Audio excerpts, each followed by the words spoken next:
We don't need the sound. We don't need the sound team. We just got Diezel. All right. I'll hear everything. Let's get it. Welcome back to DNM Cast. This is episode 25, is it? Yeah. The quarter quell. 25. That's 25, half of 50, obviously. Hopefully we get to 50. Yeah, I know, halfway there. So we had a guest plan for this episode, but it got pushed back a week. So that's been pushed back to next week. So lucky you guys, you got just asked this episode. So, and Diezel's wearing the headphones. Should I take them off? Nah, just wear them. Yeah, so I think we're going to lead with like detachment. We've talked about like how to get over an ex, like what you should do, like how to become the best version of yourself, all those things. But how do you actually deal with that feeling of attachment and detaching yourself from that person? Yeah, well, obviously it's like a stepping stone in getting a bit like a breakup or like removing yourself from a relationship, friendship, anything. It's an important part of it. And because I feel like you can be over someone but still be like slightly attached to them. Like there's a part of you that's still attached, but you might be over them. It's just a different kind of attachment. Yeah, definitely. The attachment will always be there and 100%. You'll probably think it's gone, but I feel like if that person came back into your life or whoever it was, a dog or something, like you'd find that attachment and feeling. As we alluded to before, it's like a crucial, I guess, step in getting over someone or getting over something.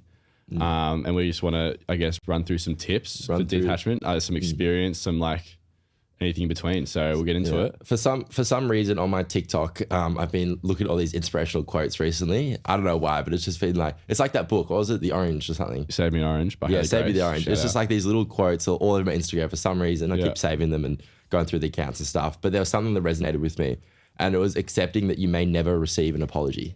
And that's a big thing because I feel like to detach yourself, you're almost like wanting that like closure, or you want them to be like, I'm sorry, I stuffed up. I shouldn't have done this to you. This was bad of me. But you're never going to get that, or very rarely ever going to get that. Yeah, it's true. It's very hard for someone to find that there with a problem. You want them to like, okay, you've broken up or whatever it is, and you're trying to detach yourself. You want them to be like, I'm so sorry. Like I should never have done this. I should have never done that. But that's never going to happen. The chances are they're just going to keep posting other stuff or be with someone else and you're looking, right? Well, that's what I feel anyway. But I wrote down this, and maybe that's just me, but I wrote down this because people come and go, and accepting that not everyone is meant to last and give you peace and happiness. Yeah. People are temporary.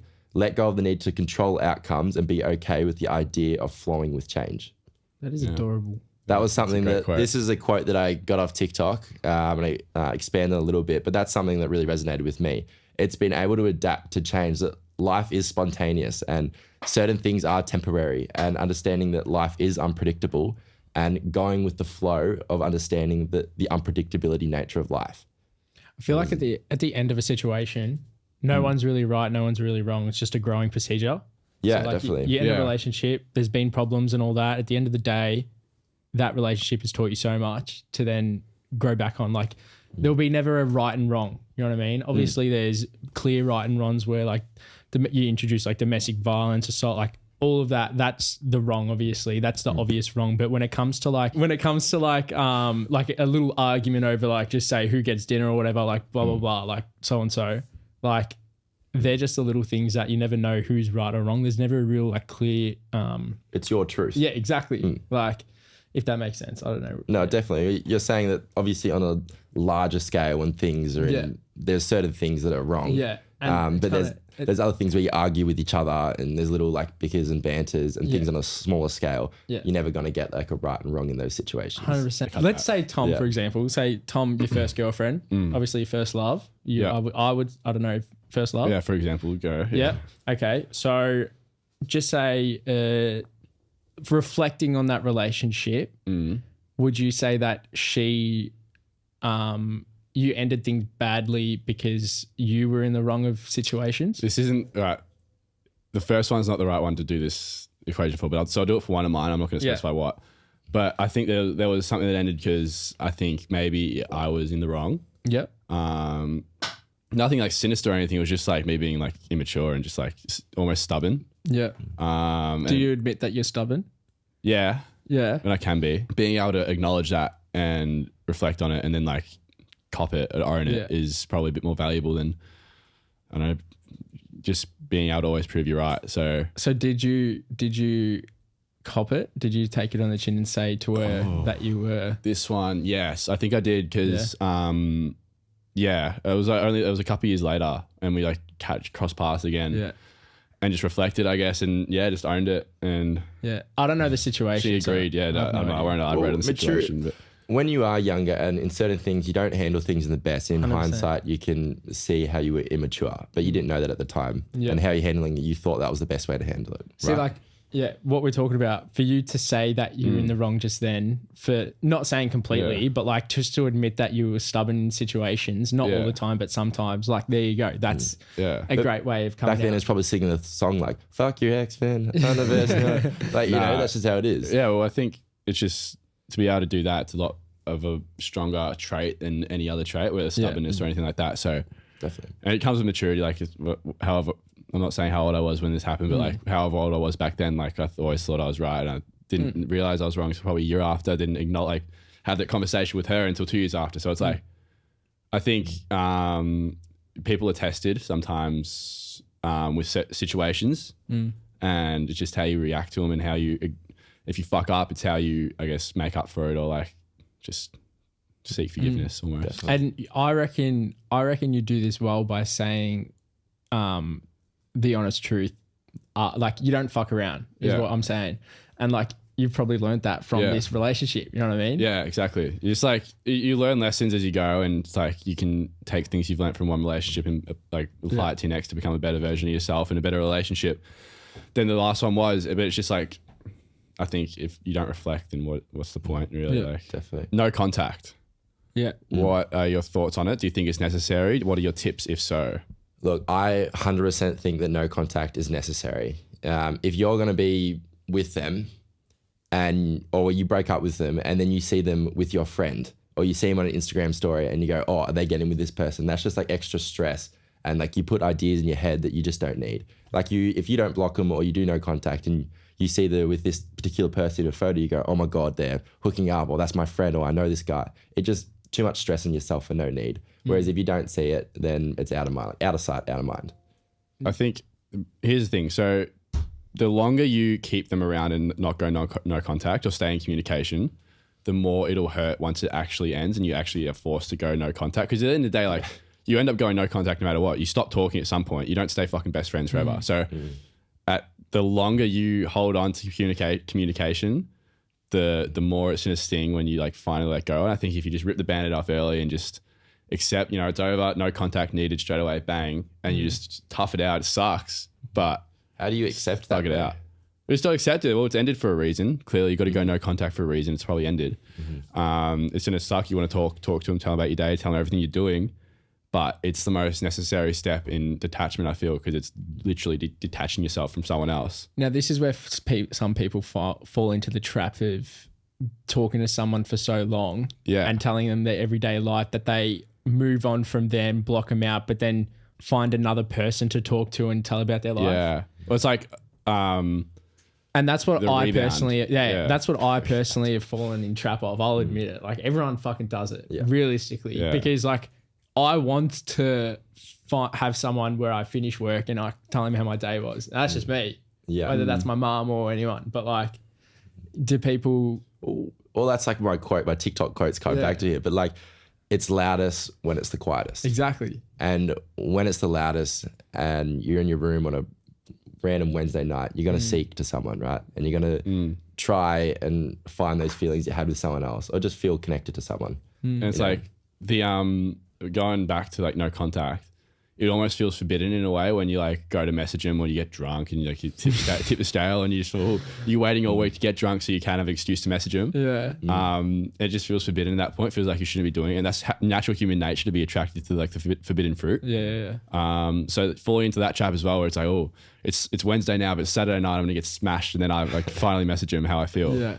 It's just like getting into that trap, or it's like you're accepting it when you're sober mind that like, when I'm drunk, who cares what happens? It's just like, block them out. It's just how it has to be. I had one recently where it's like, it was like a talking stage. It didn't work out. It happens. But then it was like a 6-month talking stage, or like a 3-month talking stage. But it turned into like a 18-month thing, because we'd go at no contact. Then fucking one of us would get drunk and message, and then fucking, and it's like you're back on for a week, realizes it won't work, and then same shit, cycle repeats, and then you just gotta finally let go. And it's only fucking like recently ended, like probably like months ago ended. I'm just like, fuck. Like it was literally a 3-month talking stage that turned into an 18-month like just cycle because I couldn't like let go. Like I couldn't resist the urge if she had drunk texted me to like reply, to see what she wanted. And like same goes for her probably as well. So it's like they suck. It hurts. But did you feel like if like the first month of like ending the situationship compared to the 18 months, it's like the exact same feelings because you do not process it and you just keep going back. Well, it's like you're not processing like the detachment as we're talking about today. It's like you're not processing, you're not feeling any of the emotions or like the real longing for them because like you know that they're still there technically and you know that you're going to message again. Whereas if you get in your head, it's like, all right, I'm focusing on myself, no time for this person, they're out of my life, and literally make it unacceptable to message. Like that won't be a problem when you're drunk because you can have the same shit. Like if you just make it in your mind that it's not a fucking option to message them, then it's the same thing. But yeah, it's like because you're not feeling all the emotions of like grieving someone that's gone, not grieving, like same shit. Like you're missing someone. Then like you're not gonna like process or the breakup or whatever it is that you have to distance yourself from. So, and I feel like sometimes the issues that you had in your past relationship because you don't work on them and you're not like detaching yourself from that person, you then bring in new issues to the new relationship. So it's like very important that you give yourself that time and self-love and all the energy to yourself and find out things you like so you can actually give someone a relationship they deserve and that you deserve as well. Exactly. I think not just bringing in that negative energy from the past and then bringing it all throughout the next person. Games like that develop toxic traits. That's the thing. So it's like if you're playing games with one person, and you're just doing it over and over and over again, you can't get out of the cycle. Then you get over them, you go to a new person, you're like, I guess naturally going to bring these toxic traits that you've developed from that like prolonged, unnecessary like cycle of repetition. So it's just like, don't play games, don't be an idiot, grow up, move on. Do you guys talk to your mums about your relationships? Oh yeah. I feel like, I do if like, cause my mum gives really good advice. So if I need it and I feel like there's no other option, I just need to talk to my mum, then yeah. I'm going to say this to the viewers because this is this is clutch. Okay. So like if you really like a girl that like you think you have no chance with, like I swear to God, talk to your mum because your mum knows what girl, she's been there, she's done all that, like she's been that girl that the guy wants, so if you talk to your mum, she will give you the honest truth. And there's been many times where I've spoken to my mum. You've spoken to my mum. I don't know about you, but like I kid you not, my mum is just like a gem where she'll tell you like the insights. It's like she knows what they're thinking of. I've never like if there was a girl I wanted to talk about or talk to, there was never a time where I didn't talk to that person because my mum clutched up and told me exactly what to do. I like talking to your mum. You fucking weirdo. I accidentally drunk texted my mum and told her about my fucking talking stage. No. Yeah. Shit, what she said? You drunk texted your mum? Yeah, I was like in the car on the way home from the Uber and I was telling her about my sparring, like boxing or something. Yeah. And somehow it goes to like girls. And then she goes, oh, like, I think you need to like have time alone now. I think like you need time. And I said, fuck that. I had a first date the other day. Her name's we played. Like, and she goes, okay. She goes, nice. I've never thought to drunk text my mum. I know what you said after. You then text me like, I was talking to my mum about you. I said it. I woke up in the morning. I was equally as like shocked. I screenshot sent to her. I'm like, oh, well, fuck, you're fucked now as well. Yeah. That's awkward so breakfast funny. with mum. And then dad hit me with the, who's last night at dinner? I was like, oof. Shit. Are you going to bleep her name out? I'm going to have to, yeah. You're going to have to. We were at the races with her the other day. How was that? That was the first time I met her. So she came. People were buying me free drinks. Really? Yeah, a bunch of guys just kept buying me drinks. He's like, Really? up the potty, bro. You give me a free drink, a double black. I was getting free drinks. I was winning. Is there anything else you want to add to I think that'll detachment? probably wrap that segment. That's probably enough on I that. feel like there's so many different avenues that we could go into. It's like how to like get over, how to detach yourself. But the biggest thing is just like caring for yourself and knowing that things are over for a reason. And understanding that life is unpredictable, it is spontaneous, and things are temporary. And you can enjoy them in that time that you had them. And sometimes it is best to move on. Otherwise, you're not growing as a person. So we've each made a list of red flags or icks that could become prevalent. So we thought it'd be, I guess, funny to we'll read out one each and then we'll go back around in circles until we like start repeating shit. So I've got this like massive list in my notes that I've just developed over time. So let's go. Smells bad / poor hygiene. Go. Yeah. You go. Oh, am I going now? Yeah. Gaslighting. Yeah. Rudeness. Rudeness. Listen to outside noise and let it determine their own feelings. So like from their friends and shit, it's the most annoying shit ever. This is long, but when you introduce them to your family and they don't talk. Yeah. They might be shy. Yeah. Might be shy. No, but fuck that. Talk, dude. When they don't compromise. When they don't compromise. It's like their schedule or no schedule. When they bend their personality for what they think I want. Ooh. When they're someone that they're not. Gossiping. Bro. What? We a red literally do a flag. podcast gossiping about things. Yeah, we don't rant about other people though. Oh, no, we don't. Yeah, true. These are Tom's red flags. List them off and we'll say if we agree or disagree. Rude to parents / authority / workers. Or Agree. Yeah, agree. yeah, waiters. Yeah. Excessive tattoos. Disagree. Dude, disagree. You literally tattooed. Yeah, but are like that it's person. just my preference, isn't it? Do you like a girl with tattoos? I like minimal tattoos, not like Yeah. sleeves and shit. Yeah, whatever. I don't really mind. They're nice. They're nice. Drowning in fake tan 24/7. Gosh. Well, it's better than skin cancer, isn't it? Yeah, it's just like wear sunscreen. Sorry, I'm thinking about that. I think it's fine. Anxiety. Anxiety. Let me so anxiety is not the ick or red flag. It's like when they message you Say sorry. and then next morning wake up with all this anxiety or regret and start like saying, "Oh, I didn't mean any of that. I'm sorry." Yeah. That's Yeah, okay. Okay. Weird friends. I feel like it's getting personal. Yeah.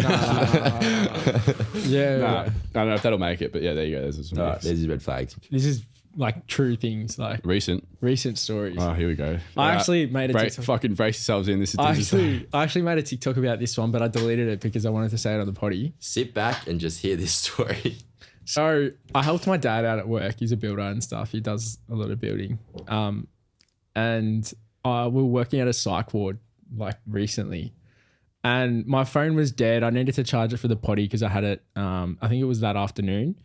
So there was a girl at the smoke, at the front having a little smoke, and dad had warned me previously not to speak to like anyone because like obviously it's a psych ward. You don't really want to mingle with anyone around like inside that they have problems. Like obviously they're getting treated and stuff. So there was a girl at front. She was just having a smoke and she's like, "How you doing?" And I was just like, "Yeah, good, thanks." And she was so nice. Like, "What's been happening? How's your day?" Treating me so nice. "Do you need anything? Tea, biscuits?" I'm like, "No, I'm good." She was like treating me like a king. Like, I don't know. Like she was just lovely. And I was like, "Actually, my phone isn't charged. Do you mind if you pop it? Is there a charger inside? Can you pop it on charge for me whilst I like work?" And she's like, "Yeah, sure. Like, give me your phone, no worries." And she's like, she goes to me, she's like, "Oh, what's your password?" I'm like, "What?" I was like, "Why do you need my password?" And she's like, "Oh, it charges quicker." I'm like, Don't tell me you gave it. "No, I didn't give her my password." Okay. So I didn't give her my password. I was like, no, don't stress. It's fine. Let it charge however fast it wants to. So I give her back my phone and she's like, "No worries. I'll give it back to you within like probably half an hour." Is that okay? I was like, "Yeah, sweet. No worries." So I'm with my dad and we're working and it's like, I've forgotten what time. It was like 3 hours gone by. I'm like, "Dad, she hadn't given me my phone back." And then he's like, "Well, go get your phone, knock on the door." And I'm like, "Shit, like, okay." So I knock on the door and a girl enters the door. She's like, "How you doing?" And it's a different lady. I'm like, "Good, thanks. I recently just gave my phone to someone to put it on charge. I was just wanting to grab it back." She's like, "Wait, what?" And she was so confused. I was like, "Yeah, recently." She's like, "Was it Jemima?" And I was like, "I don't know. I don't know her name." Yeah. She's like, "Jemima." And it's like, she did it again, didn't she? It's like she's done it multiple times. Grabs my phone. Next minute, there's like a long corridor. She pops her head out and she's like giggling like crazy. So she comes waddling up. She's like, "Here's your phone." I grab my phone. I'm like, "Thank you so much. Really appreciate it." I look at my phone. The battery's like gone down. It hasn't gone up. The phone hasn't been charging. And I'm like, "What the fuck?" I go to my dad. I'm like, "Dude, this chick didn't put my phone on charge." I look at my fucking photos. She's taken fucking photos of places you don't want to know. Oh. Like, I can't even describe what photos they were because it's just, I deleted them. Let's just say that. Yeah. And it was just selfies with herself and like this fucking, she had toys in the back, like not those toys, but like different toys like teddy bears and stuff. I'm like, "What the fuck?" She's used my phone for like photos and she sent me. And there was one where she's like winking in the phone and just like had a thumbs up and stuff. What the fuck? And I'm like to my dad, what the fuck? And he's like, she must have been like a patient. Yeah. Clarify it's an adult psych ward. Yeah, adult psych ward, dude. Yeah. She wasn't like underage or anything, but genuinely like true story. That actually happened. That is Fucking hell. It's fucked up. All right, we're back with the Riz or Miss.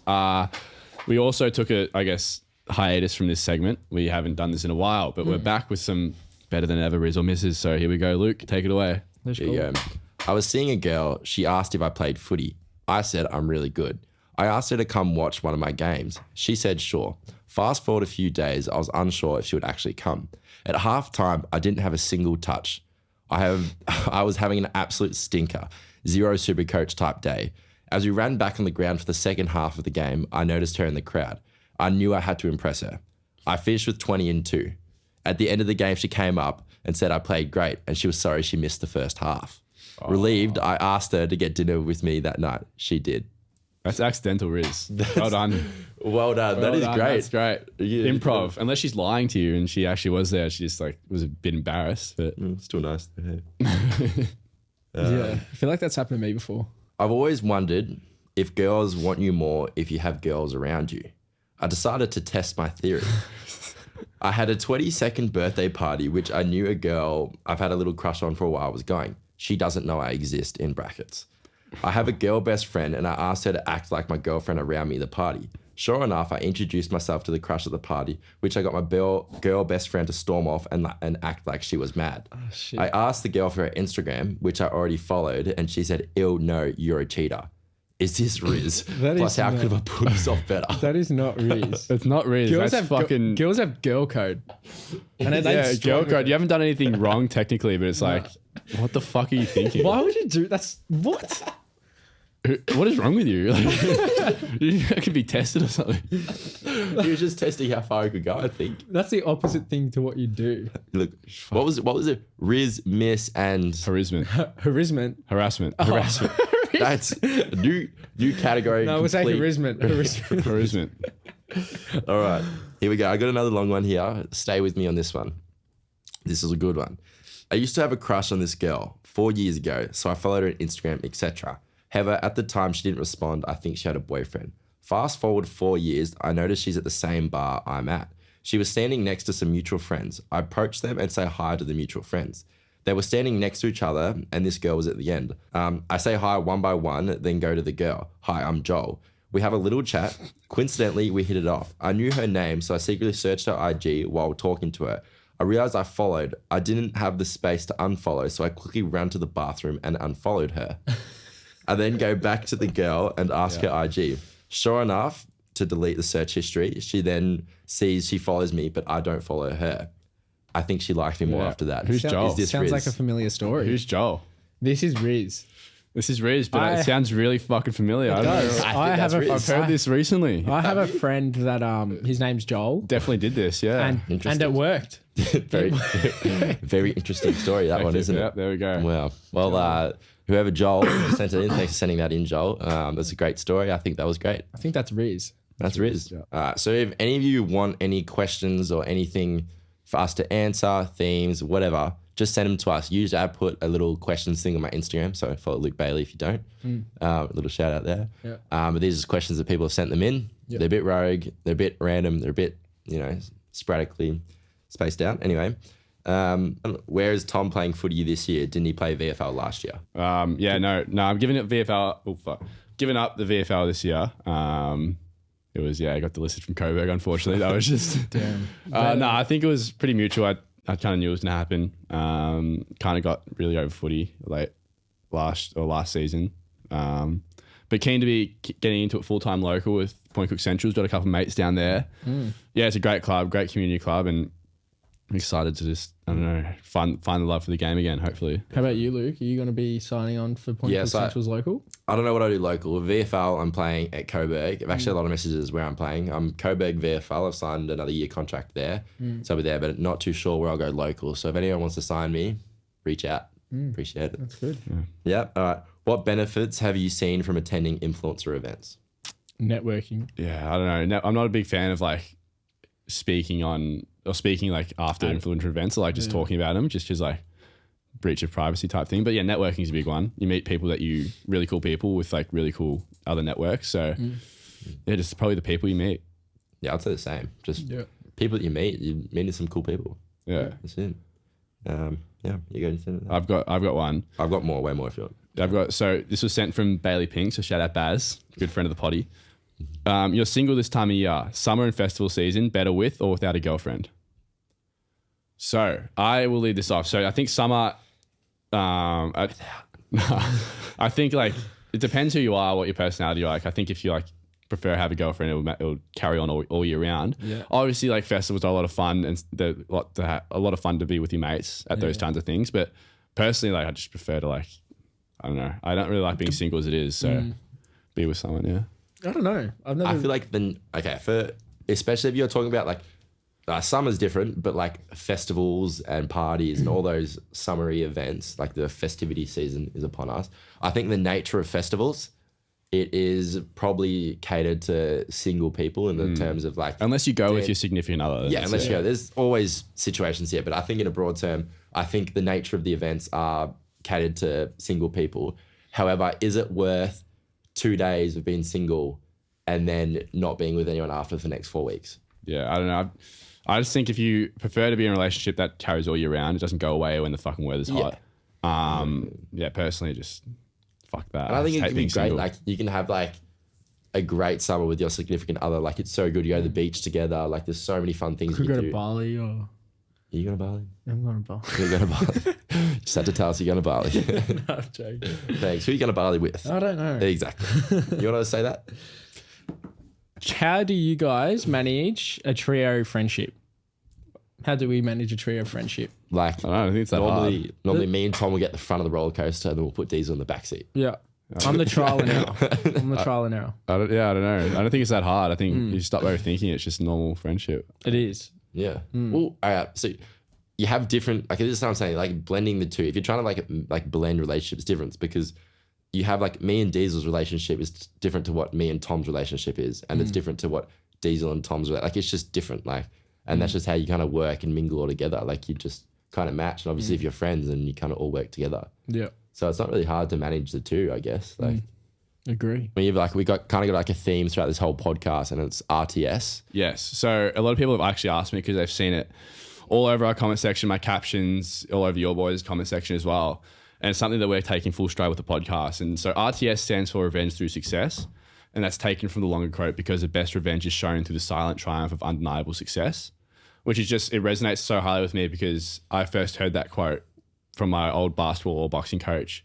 He said it to me when I was going through a fair bit of shit for no reason, really playing footy at a high level with a bit of tall poppy syndrome. But it was so silly that it was nothing in the scheme of things, but it meant the world to me. It stuck with me this whole time. And it's just like, it's good because I think revenge is often a negative word associated with sinister actions. And putting like success in the same sentence as that almost nullifies it because, you know, whether you're getting revenge on an ex-friend who's done you wrong or a teacher that said you couldn't be shit or an ex-girlfriend, you're not getting revenge in a negative way where you're going to go out and hurt them.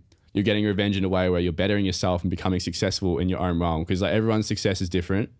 And I think, you know, however you define success, if you reach that is revenge ticked off. It doesn't matter what they're doing, the other person's doing. If you in your mind have, I guess, achieved success in your realm, then that's the best kind of revenge. And like often it's silent, the silent triumph of undeniable success. And that's also the best kind of, you know, going flaunting your success everywhere. But I think we take that full strength of the full stride in the podcast. And I think we preach it pretty heavily. And it's something that we're pretty big on. RTS, baby. So we had someone send in, this is word for word, so it doesn't make sense, but we'll make sense of it. Men don't get married. It's the worst contract you'll ever sign. So I guess we'll use this as a springboard. Like, would you plan to get married? Are you fans of the idea, the concept, getting the law involved in your relationship? I don't really care if I get married or not. Like realistically, I put a ring on the finger and to me it feels like I'm married. You know what I mean? But like if it's obviously what the girl wants to actually legally get married, bloody oath. But like, who do you reckon will get married first out of us two? Who do you reckon will get married first? You'll get fucking married and first. who do you reckon will have a kid first? You'll get married first and have a kid first. You reckon me? Yes. Yeah? Really? You're married. Fuck, Tom might have an accidental kid. Oh no, you Luke might have a fucking accidental kid. Yeah. If you said to me tomorrow that you're going to have a baby, I would believe it. So thank you all for watching the episode 25, the Quarter Quell of DNM cast. It's been amazing. It's been a pleasure. Wow. We're very grateful for the support. 25 is a big number. It seems Let's do 25 recap. 25 recap. Favorite episode so far? Favorite episode so far? Besides the guest, besides everything, it was the first time that like you put something like an idea in your head and you actually put it out. I thought that was like pretty cool to do.